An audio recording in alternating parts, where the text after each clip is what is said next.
I thought it was very important to make a PSA. In this intro, when I say thank you, brothers and sisters, for writing in, that was a verbal typo. Please, I meant no offense to you good brothers for writing in, but I just wanted to make sure that I cleared that up. I'm so used to saying brothers and sisters, it got caught at the end of that, but I just wanted to let you guys know I appreciate y'all and no offense. What's going on, brothers and sisters? I want to welcome you guys to Listener Feedback, episode number 46. And in this episode will be starring a newcomer, Chris Jack. We also have one subset Tekken. He's finally chimed in after so many months. We got Crimson Phoenix, who's back in the building. And once again, we also have the double, triple OG, Mr. Cody Clark. Thank all of you brothers and sisters for writing and calling in. It is truly appreciated. Now, as always, before we get this episode started, if you want to be a part of the next listener feedback episode, you can do it two different ways. You can either call in at 667-284-9057 and let your voice be heard. Or you can email the show, and the email address is simply theanalogcirclepodcast@gmail.com.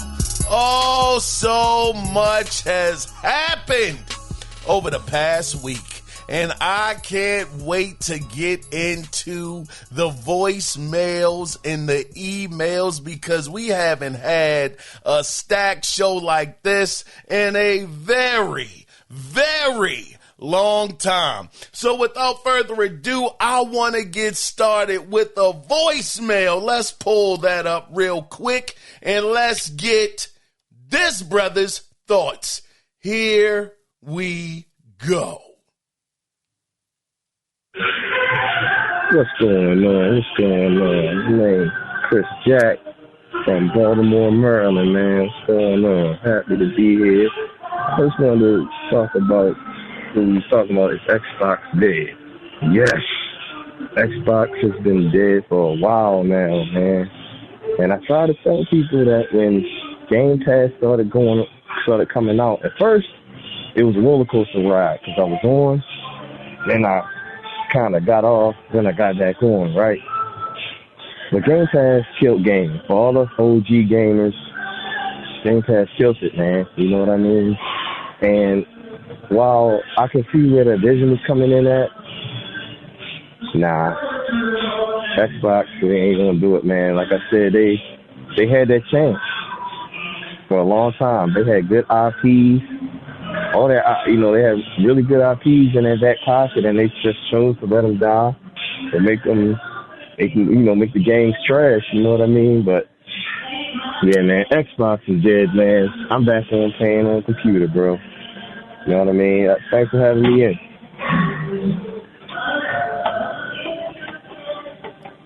Shout out to you, Chris Jack. Thank you for calling in for the first time, my good brother. Yes, sir. Oh, man, we always appreciate this. Let me tell you something. Chris Jack, also a fellow brethren here in the city of Baltimore, my brother. Absolutely. Listen, man, when they made Game Pass, I have always been a person that has been against that model since the beginning. I always thought, why would you do such a thing? Why would you put your games in that kind of service day and date? What is that going to do for the quality of the games? Why not just, in my mind, why not just sell the games the normal way after about a year or so, then put them into the service? But no, they did it the total opposite way. Day and date, it sounds great, right, Chris? It sounds like a great idea until it's not. Look what happened to Call of Duty. It was catastrophic. what happened when they put that game into service. Certain games should never go into Game Pass. Now, again, we don't know exactly what's going to happen with the Game Pass model. We got Miss Sharma up in there. Who knows how she's going to handle this whole situation. Right now, she's saying all of the things that Xbox gamers want to hear. We're going to be about the console. It's going to be about the games. We're talking about possibly getting exclusives back. I'm going to tell y'all, none of that is going to happen for anybody that truly thinks that Sharma is going to come in there and be able to, how can I say, give you back exclusives when you still got the man up there, Satya Nadella, brother. That's stupid. Use your common sense. It is not gonna happen. Not at all. As long as that brother Satya Nadella is in the driver's seat, they're gonna continue on the same path that they were on. And Chris, you brought up a fantastic point, my brother, when you talked about them having the IPs.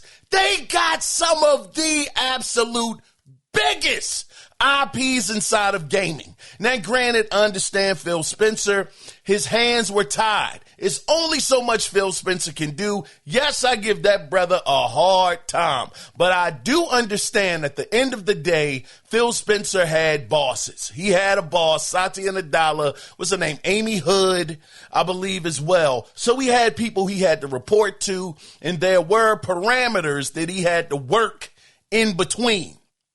But at the same time, I'm not going to, I just can't agree with the way that he had things going. I understand Satya Nadella might have had him doing certain things, and I get it.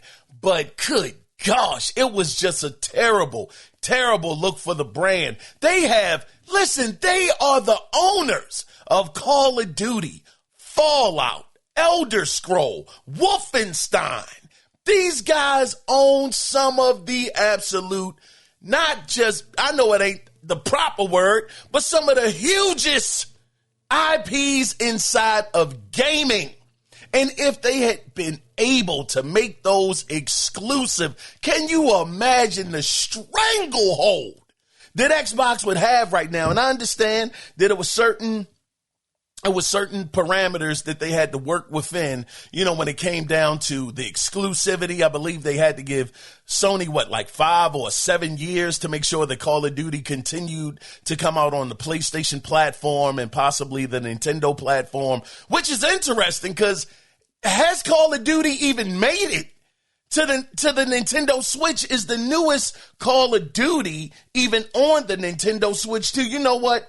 You ain't got to listen to me. Let's look it up together because I thought that was supposed to be the thing that was supposed to be happening. So look, is the latest Call of Duty on the Switch 2? We're going to figure this out, Chris. Since the Nintendo Switch 2 launched back on June 5th, 2025, the wait for a native Call of Duty title has been a hot topic. While a flagship game wasn't there for day one, recent reports and data means from early 2026 suggest we are very close. Current status, as of March 2026, there is currently no released Call of Duty title available natively on the Switch 2, but a major release is reportedly nearly done. All right, well, they said it's nearly done. We're going to see what happens with that. So the Switch 2 isn't even quite a year old yet, but I understand, again, it was parameters that they had to work through to make sure that deal cleared. But still, having Gears of War, I know it hasn't been the biggest IP lately. I know that it's kind of slid a little bit, just like Halo has slid. But the one that was always a great title for them, Chris, that everybody, whether you like it or not, can agree with, was the Horizon franchise. All three of those are gone. Gone. And with them just putting their IPs everywhere, it is no way that they're going to be able to get even a remote stranglehold back into the driver's seat when it comes to their console being, how can I say, being in demand pretty much. When you're putting your games on the rival platform, willingly, day and date with some of these games. Fable is day and date with the PlayStation 5 version. The Xbox and PlayStation version are coming out day and date. And that is one of the original franchises, Chris, that helped build the house of Xbox. And it's day and date on a rival platform. So I agree with you, Chris. They have the IPs to do it. It's a shame that they weren't able to get across that finish line and at least have a good chance of holding some of those IPs close to the chest and telling the competition that, no, if you want to play this game, you will get it on the Xbox. We know right now, Jason Schreier, and I know I'm going to get into it in the next episode. Of course, the episode, with the news episode, I haven't even recorded that yet. I usually record the podcast. If I'm doing an episode that day, I record all of the episodes the same day. So I'll definitely be getting into it on the news podcast. But Jason Schreier came out today officially, Chris, and said, now see, brother, you said you a PC gamer, my brother. Oh, man. Oh, my goodness. You know what? Chris? I'm going to tell you this, brother. You got to be one of the cooler PC guys, though. Because I know somewhere down in there, brother. I know you were playing on console at one point in time, Chris. I know, brother. I know. So this is no shock to you when I say I can't stand PC gamers. I can't. And I can't stand the ones that always talk down on console, knowing that the PC ain't got nothing coming. The PC has never made a dope game. Man, those PC games, Civilization, RTSs, yeah, that's going real far. Yeah, I can see that. But, yeah, and I'm being facetious right now. But all I can say is, for the PC gamers that just rock out, it's all about the game, and it ain't about calling console gamers peasants, the console peasants and all of that stuff. Knowing that y'all ain't got no joints, man. What's y'all hot studio over on PC? What's the Rockstar studio over there? I would say the Naughty Dog studio that y'all have over on PC. That's really making some noise. I will absolutely wait. Move this man! Oh, man. Hey, don't get mad at me, doggone it. I'm just asking the question. Where is your Naughty Dog and your doggone Rockstar? But I ain't even going to say Rockstar because that's third party. But where's your Sony Santa Monica's, huh? Oh, man, y'all wanted these PlayStation games over on the PC. Some people saying it is just whack that they not bringing out their PC games, well, the PlayStation games over on the PC. They said Wolverine ain't coming. Jason Schreier wrote that official article talking about this. So if you want to get the games, if you want to get those PlayStation games, see, they going back to the essence. They're going back to what console gaming has always been about. If you want these single player exclusives, you got to go get a PlayStation. And I absolutely love it. No Wolverine. No Ghost of Yote. They said in the article, Ghost of Yote ain't coming no more. Oh, man, I love it. I absolutely love it, Chris. Oh, man, but brother, listen. I don't want to get too much more long-winded, my brother. This is why I love doing the separate shows, the listener feedback, because this is truly, truly about you guys, and I truly appreciate y'all taking the time out. Chris, Jack, I truly thank you again, brother, for calling in. We haven't had a call in a minute, so shout out to you, my brother. I am in total agreement with you. Xbox is dead. They are not going to make a comeback. Sharma, if you believe in what Sharma is saying, I'm telling you, pump the brakes. Don't believe it. But Chris, Jack, once again, brother, thank you for your phone call. I truly, truly appreciate you, my brother.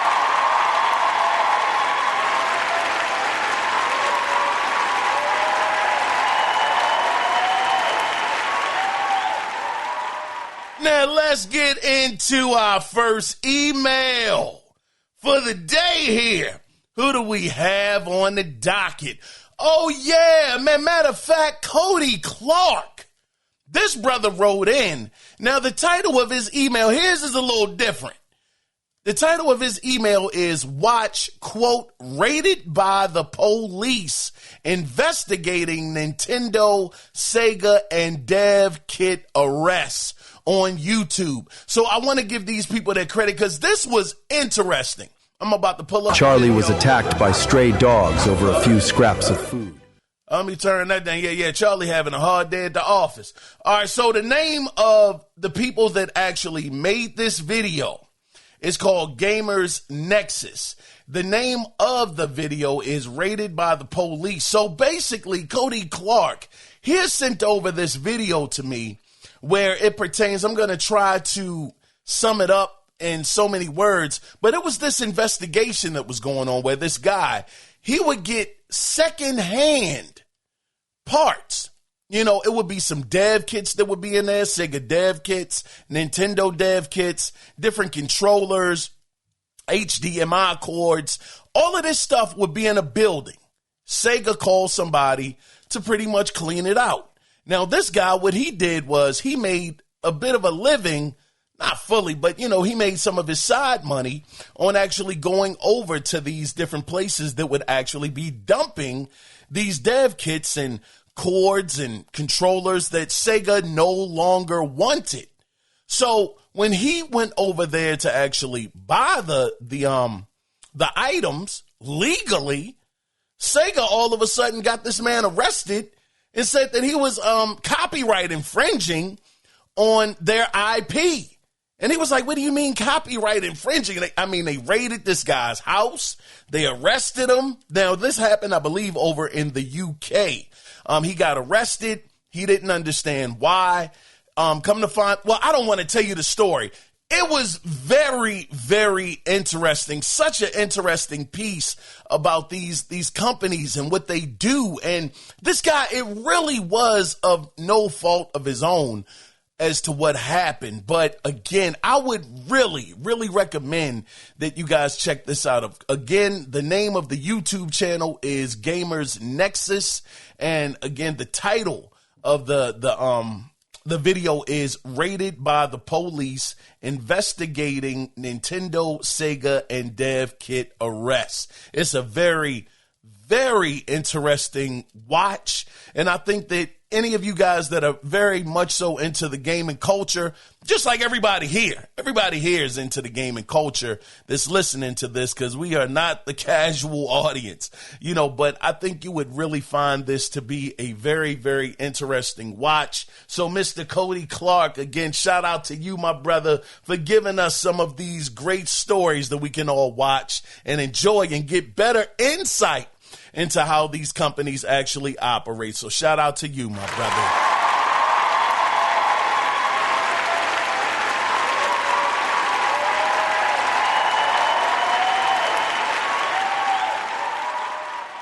Next up, we have a very, very familiar face. And let me tell you something, this brother wrote me a dissertation, to say the least. Mr. Crimson Phoenix is up next, and it is always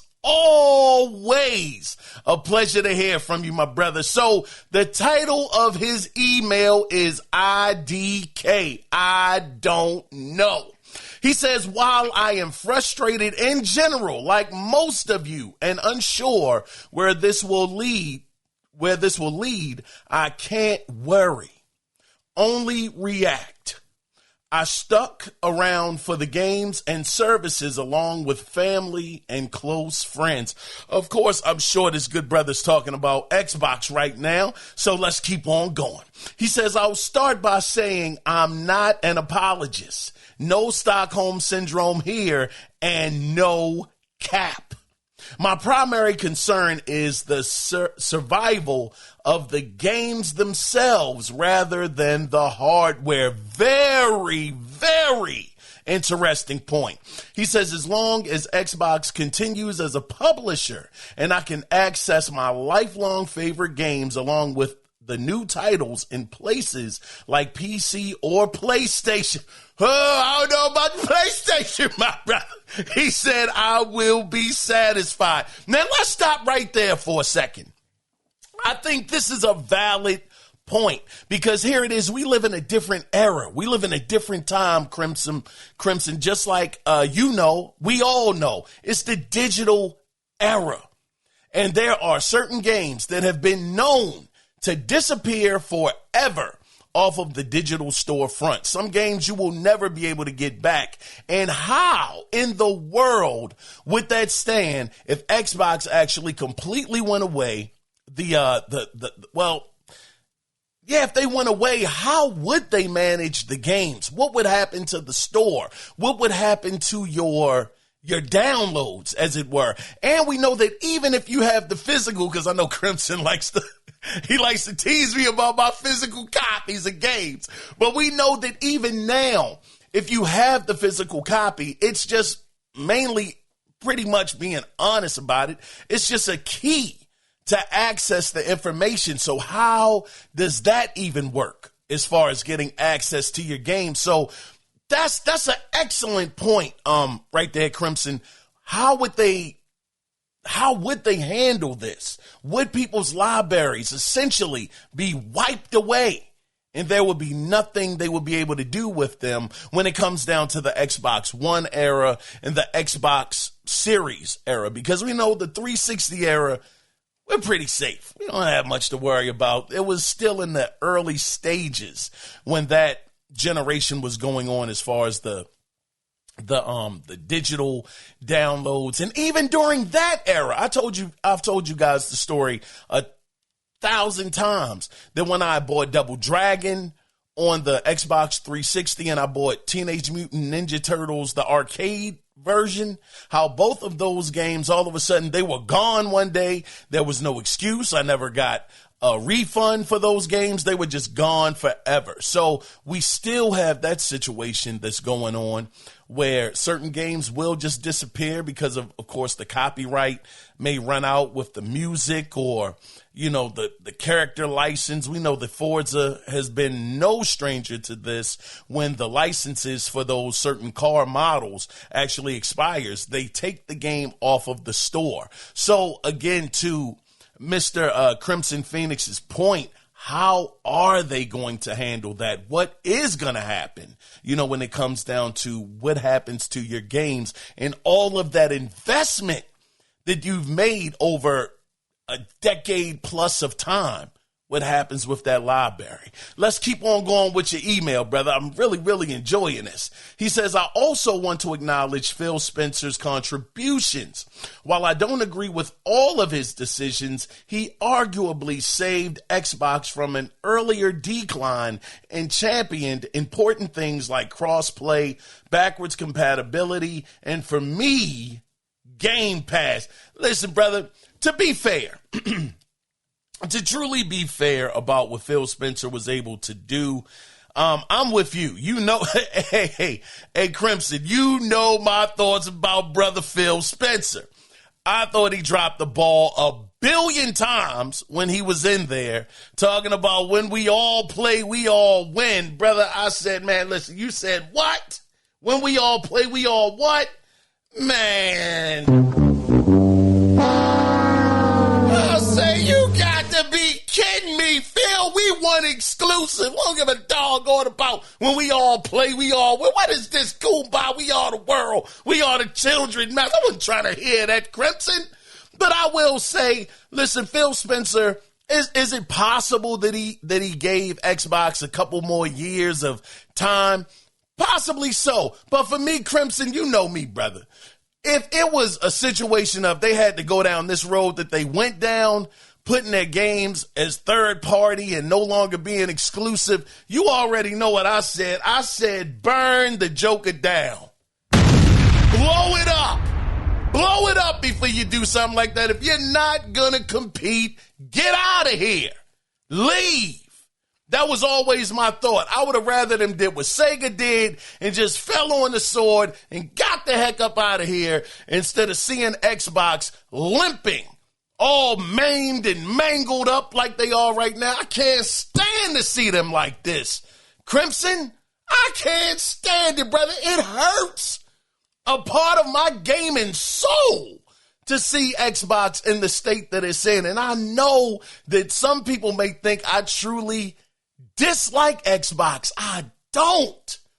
I used to love Xbox. It was my favorite, preferred platform. Back during the 360 days, man, you know how I say back in my day. I hate to be that guy, but the 360 era was amazing because PlayStation, they got cocky, with the price tag. People are going to buy it. They're going to get 2 jobs. We all know what was said by Kaz Hirai and PlayStation and Xbox bust them in their mouth and told them, hush all that noise up. We here. And we fighting with you mother lovers. We got Gears of War. We got Prime Halo out here looking amazing right now. They were really giving them the work, and they humbled Sony and made them say, oh, shucks, we got to get back on our gaming bully right now.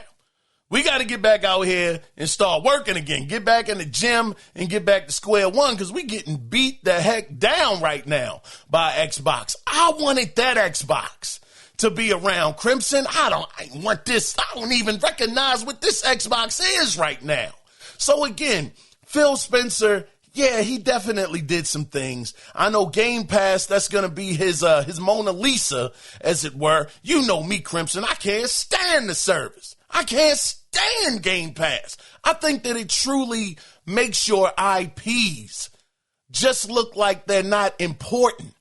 Whenever, and this is in my mind, Crimson, when you do something like that, I truly feel like you are taking away the value. You're stripping the value of what you have. It's like, man, it's in that service that you pay for every month. No big deal. It's like having a big premiere movie in the theaters versus just saying, I buy it on DVD or it's on Netflix. It's like, yeah, okay, it's on Netflix. It could be a good movie, but it doesn't have the importance of a theater release. Doesn't have the glamour, doesn't have the lights, doesn't have the attention. In my opinion, it doesn't seem like it does it justice when you just kind of throw it in the service. I'm just used to the days, man. And I know that we're past those days, Crimson, where people would wait in line and all of that stuff. But to be fair, look at something like, how can I say this? Like Resident Evil Requiem. That game is sold like 5 million copies right now.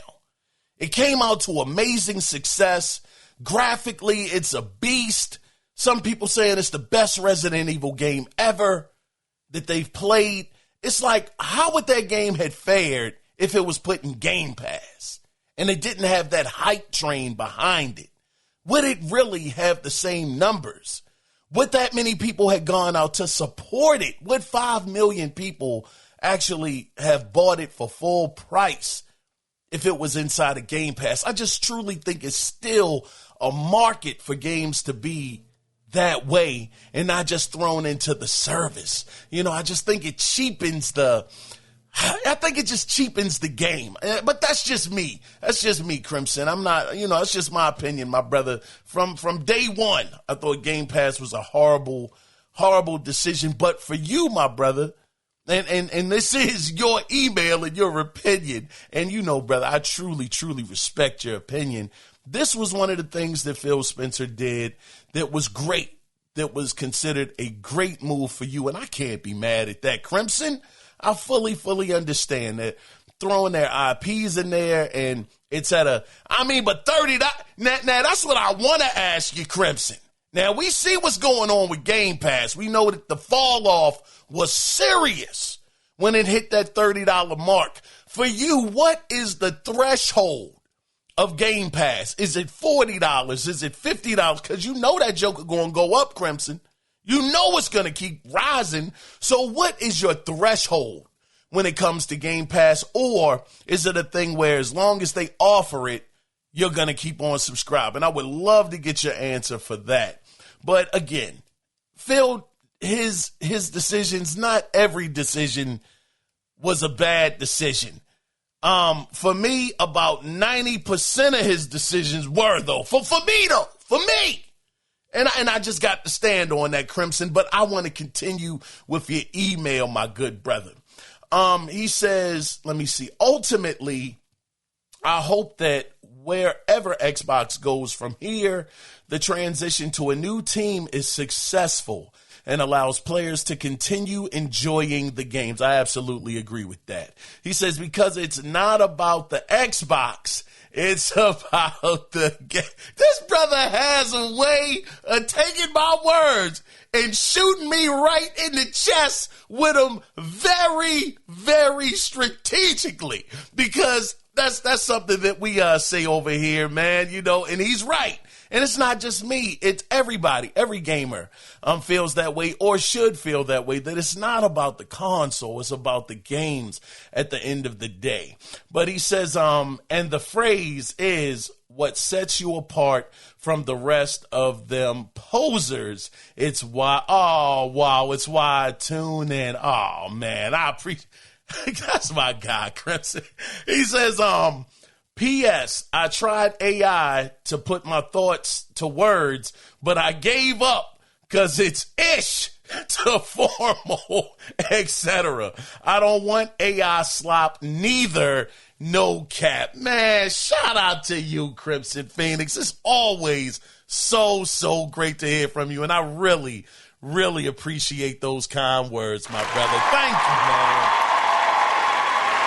Oh, man.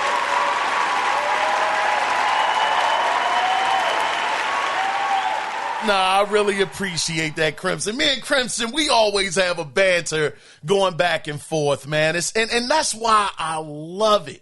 I truly, truly love it when you guys write in, so I can shout you out and really, really read your thoughts or listen to your thoughts when, Chris Jack, when he actually called in, just getting to know you guys, just outside of just you guys listening, because again, if y'all aren't listening, the show, it truly is not worth doing. So y'all are like the fuel that really, really help me and motivate me on days when I might not feel like getting on the microphone and actually doing a podcast. Just knowing that you guys are there, always showing support, it just truly, truly means so much. And to really be able to read you guys' thoughts, like I was saying, and just kind of getting to know you guys and building up a relationship, that's what it truly is all about. That's why I always encourage you guys to call in, because I want to know you guys' names. I don't just want to be like, hey, listeners, thank y'all. I want to be able to call y'all,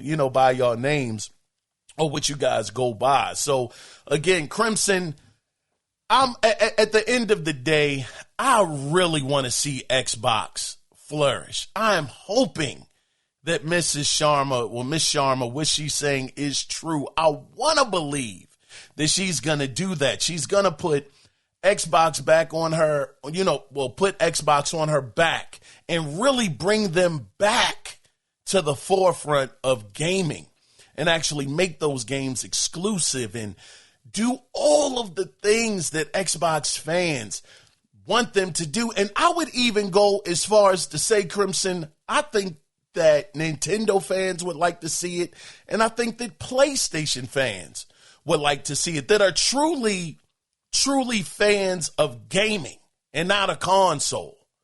Because I want to see it. I want to see them come back and really fight. I'm telling you, that E3 where they showed off Doom, the Dark Ages, Crimson, brother, I'm telling you, I shed a tear.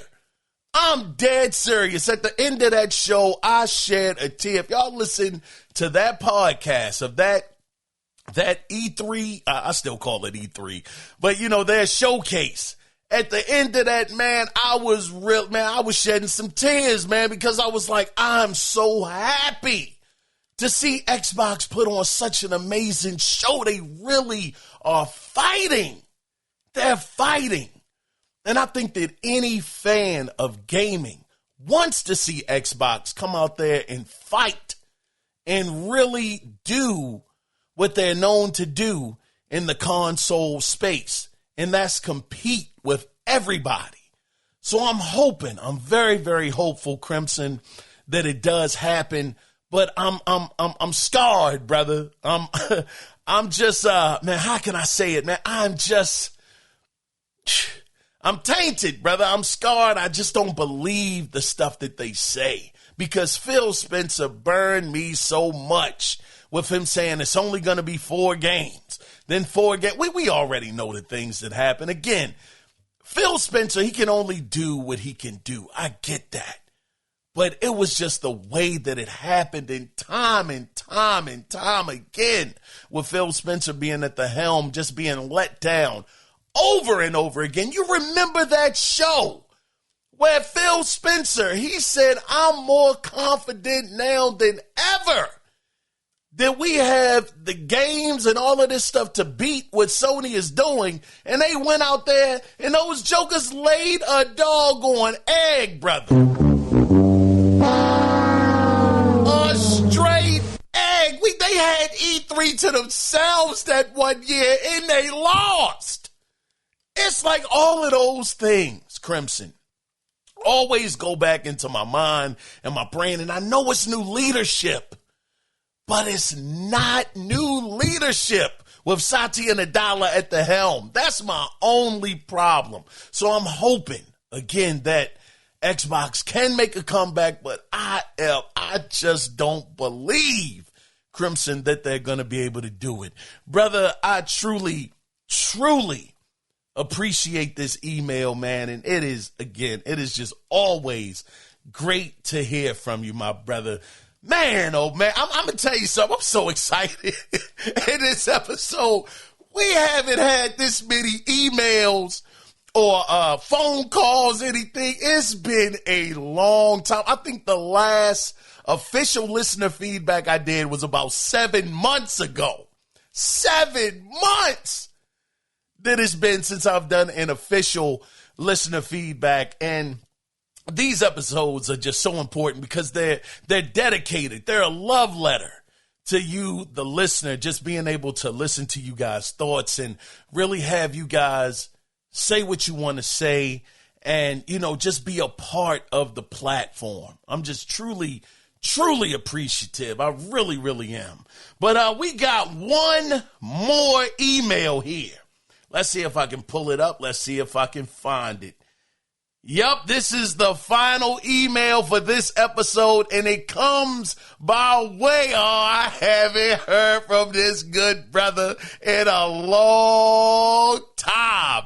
We got Mr. One Subset, who is in the building. Now, the title of his email is September 15 Excitement. His email reads, "Hello, Keon. This last podcast gave me reason to get excited about PlayStation 5. Oh, shucks, what happened in the last podcast, my brother?" He says, yes, PS5, the Wolverine game, was the only reason I purchased the PlayStation 5. And yeah, it's still in the box. What? Your PlayStation 5? You got to be kidding me, Mr. Crimson. It's still in the box? Man, this brother pulled the me on me. Oh, shucks. He says, in September, I've had it. Wait a minute. Hold up, brother. Now, the last time we talked, I know it's been over a year. I know it's been well over a year. No way you are saying that the PlayStation 5 is still in the literal box. Man, brother, do you know the greatness that you are missing out on? Man, brother, let me continue with your email. Man, I am flabbergasted right now. He says, in September, I've had it online. I'm gonna have to get a 4 terabyte hard drive. Oh, I would absolutely recommend getting that. He says, for all the games I plan on buying. He says, man, golly, wow. You were able to keep, well, you know what, brother? I don't really have, to be fair with you, Mr. What's Upset, I don't have a lot of room to talk because my PSVR 2 is as it stands right now on March 4th is still in the box. Man. Oh, shucks. Yeah. So I don't have too much leeway to really do any real talking about what's going on. And I never opened up the original PlayStation VR, which I got that over 5 years ago. Oh, shucks. I just can't imagine, Crimson, that you still have the PlayStation 5 in the box, my brother. But let me continue with your email. He says, as far as Starfield, I'll just say this. After over 500 hours, 500 hours. He says, in the game, I haven't gone through Unity in this game. Wait. Let me read that over again. He says, as far as Starfield, I'll just say this. After over 500 hours in the game, I haven't gone through Unity in this game. Those who listen to this podcast and play this game know what I'm talking about. Okay. It's an inside joint. Okay. They know what I'm talking about. He says, safe to say, I'm not even halfway through my first playthrough. Oh my gosh. At 500 hours, you don't think you're even halfway through? Man, brother. Yeah. That's a lot of dedication right there. Let me continue. He says, so if you don't like a very long game, yeah, you know me, brother. I don't know. He said, I'd pass if I was you. The game is more like No Man's Sky than it is Mass Effect. Okay. He says, however, this story is deeper than No Man's Sky. I'm going to, and you know I love a great story, my brother. So, man, but 500 out, that is a heck of a lot of commitment. He says, I'm going to be that guy and say, back in my day,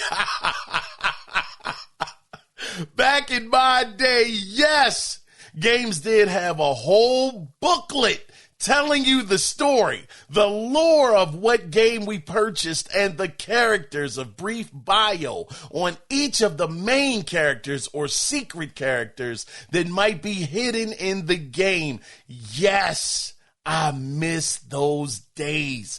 Basically, now we're buying games a high up price and getting a whole lot less. Brother, you have said it all, my brother. Man, you ain't lying there, brother. That car ride home was epic back in the day. Looking through the booklet, looking at the back of the case, back when the Nintendo, when the original cartridges were around, where it wasn't the kind of cases that we have today where you keep them. It was a cardboard box, and you would take it and flip it over just to look at the graphics on the way in the house. It was just an amazing, incredible feeling. It was like back then your imagination as you're looking at the booklet and you're looking at the characters and you're reading the story. You know, your imagination while you were in the back seat getting driven back home with your parents, you know, or even if you were up front, you know, if it was just one of your parents that took you. Like sometimes my dad, he would take me to Circuit City every once in a while to get a game, or Electronic Boutique back when it was called that at Security Square Mall. We would go there. And, you know, he would take me, or most of the time it was my mother, but every once in a while, my dad, he would be like, I'll take you where you need to go. Come on, let's go. You know, so it was like just being able to have those childhood memories, man, where you had to actually kind of, I'm going to tell y'all, gaming, actually, and I'm going to finish your email, good brother. I'm definitely going to finish your email once upset. But, I mean, you just took me down the road here, brother. I just want to just talk to y'all for a minute. it was like gaming back in the day, probably for a lot of us that are in our age range. Me, I'm 47, so games back then, it wasn't no doggone voice acting back then. Are you crazy? We had text. That's all we had. So playing video games back then really, really helped my reading skills. It really helped me to get my reading skills up because I wanted to know what the story was talking about back then. So, man, what a time, brother. What a time to be a gamer. I look back at those days so fondly. Going to Sears. I remember I went to Sears on Route 40 West. This is back in the early 90s, and I picked up Shadow Dancer with my grandmother. And it was such an amazing feeling. Taking that game home, looking at the cover of it, just the cover art back then was so dope. It was so ill. Today, the cover art is still dope too. But back then, I guess as a kid, not being exposed to so much, you're 11, 12 years old, and you're looking at these covers of these games and, your imagination, at least for me, it would just be going in places like, man, I can't wait to play this game. So just one subset, Tekken, brother, you really made me feel that one, brother. Just talking about that whole situation with the booklets and, the ride home and all of that good stuff and the stories that were in the booklet about the characters. Just incredible times. But let me finish up your email, brother. He said, finally, with the current change in leadership at Xbox and all the lies or misleading truth, I've lost any and all hope that Xbox can turn things around. I'll continue to buy certain games on Xbox, but as I stated once before, I will no longer champion this brand. They could have ran a Boston on PlayStation and Nintendo. They sure could have. One subset, they could have. They could have ran a, let me finish the email, brother, good grief. Says they could have ran a Boston on PlayStation and Nintendo, but chose not to with all of the talent and studios they bought. They just cashed in for no reason. One subset Tekken, doggone. That sums it up perfectly, brother. Man!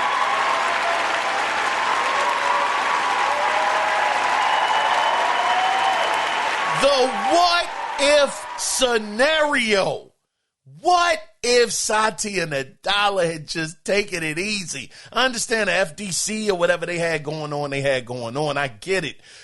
But what if they could have made some kind of arrangements? And I think that was just for Call of Duty. Again, it's been a couple of years ago. Y'all know my memory. But they had so many IPs. So many IPs, one subset, that they could have just ran the table on those guys. Even starting back with Minecraft. Minecraft could have been huge for them. But they decided to keep it third party. Everybody is still able to play it. They could you just, man, any Xbox fan out there, could you imagine if they had just said, look, all of these games that we have, they are going to be exclusive. I don't care. We don't care about how much money we'll be losing or whatever the case may be, because everybody has a price when it comes to a console. Everybody has a price. Meaning it's one particular game out there, no matter what it is, it's going to make you want to go out and buy a console. Wolverine might be that one. Man, shout out to one subset. That brother said it's still in the box. He's waiting on Wolverine. So much so this brother has not played the PS5. He said he just been waiting on Wolverine. So it's that one game, like I was telling you guys before, for the PlayStation 3. I had no desire to get that console until I saw Uncharted. When I saw Uncharted think it was Drake's Fortune. That was the first one, right? I said, oh my gosh, this game looks incredible. I got to go out and get a PS3 for this game. This looks sensational. So it's always that one game. With the original Xbox, for me, it was Splinter Cell. When I saw the cloth and the physics in that game and the graphical fidelity, when you compared it to the PlayStation 2 version, I said, oh no. Oh, no. And I wasn't even a fan of Sam Fisher back then because I was like, man, this guy's a doggone Metal Gear knockoff. He's trying to be Snake out this mother lover. Ain't no way I'm going to support this. Until I saw them graphics, I said, oh, shucks, where do I get an Xbox right now? It's always that one game. And that's what I'm saying. With Xbox, eventually, it would have been a game that would have hit on that console. Now, again, they got to be great games. They just can't be mediocre. And I know that Xbox, to a certain degree, some of their games have been just mediocre, have been just okay. You got to have the great games in order to sell your console. But it would have eventually been that one game that would have brought people in to the ecosystem and would have made them a supporter of the Xbox brand. Just like, not Crimson Phoenix, pardon me. Just like one subset, Tekken said, he can't champion this brand anymore because of the lies and the things that have been said, you know, them going third party on some of their biggest, if not biggest titles, just losing any hope that the Xbox brand could turn it around. He's out and I'm with him. Like I said, I would love it to be true. I would love for them to prove me wrong and actually do what Sharma said that they're going to do. But I just don't think they're going to be able to do it. Why? Because of Satya Nadella at the end of the day. But guys, that is the end of this episode. This one right here, man, again, I'm just so grateful to all of you guys. Chris Jack, shout out to you, my brother. One Subset, shout out to you. Crimson Phoenix and Cody Clark, all of you good brothers for writing in. Y'all have truly made my day. And I just want to, again, thank all of y'all for taking time out of your busy day to write in and to have called in to be a part of this episode. I truly appreciate you guys. Thank y'all.